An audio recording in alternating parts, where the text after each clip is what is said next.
Hi, I'm Bob Ervin. I'm an advertising photographer. I live in Omaha, Nebraska. I've been doing photography for over 30 years and started to kind of settle into the agricultural area because we live in the heartland. It's where I practiced and kind of grew up being a photographer. And it's really, it's kind of amazing to be able to use what I know from my practice and from my beginnings to actually make a living. So to get a good photograph, it's not just for agriculture but for any kind of photograph. The number one thing is to try to capture the moment in time that you're trying to portray, and that's the hardest part of photography. And things that go into that would be really good lighting, the composition, what's in the photograph, does it tell the story of what you're trying to say, making sure that everything is in place to tell that story. It takes a lot of hard work, like getting up really early in the morning and going to bed really late at night, especially in the summer when everything is growing. We can shoot pretty much from 4 in the morning till 10 at night. The reason that we have to shoot at sunrise and sunset is because the lighting is absolutely gorgeous, but also because contrast and things that are enemies to a good photo are not as bad at that time of day. So we're able to control the lighting because the sun's not as bright.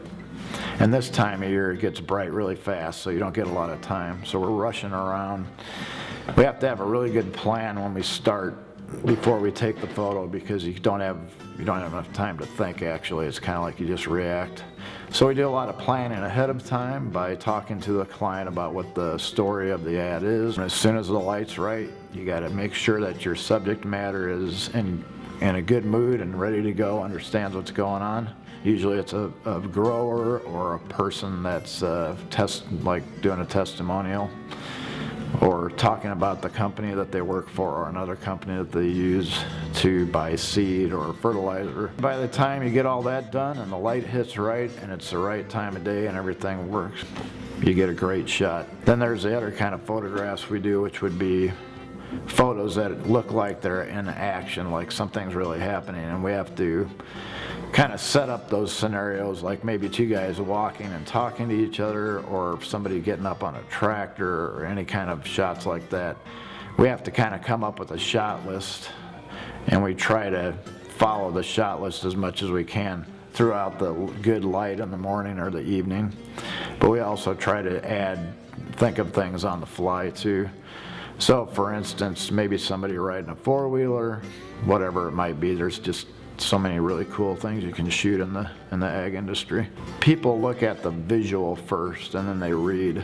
So our photograph has to capture the attention of a viewer right away and possibly get them to even read the ad. And the copywriters keep things simple too in the ad, so that at least the headline is read. So our photo is supposed to draw an interested person into the ad to get them to understand that that company is trying to communicate something to them. And that's why professionals are hired to do them, because not only do we have the photography skills, but we have assistants and a crew that helps to bring the whole image together and get the job done. The ag industry is a very dynamic business to photograph, and I feel blessed every day that I get to do it. And it's great being outside. I love doing photography, but being able to be outside and use the elements in nature and showing all of the activity that happens in farming is one of the most exciting things you can do as far as I'm concerned. And I really love all the people in the business too. I've run into so many good people, and hope to continue to get to do that, because I can't imagine doing anything else.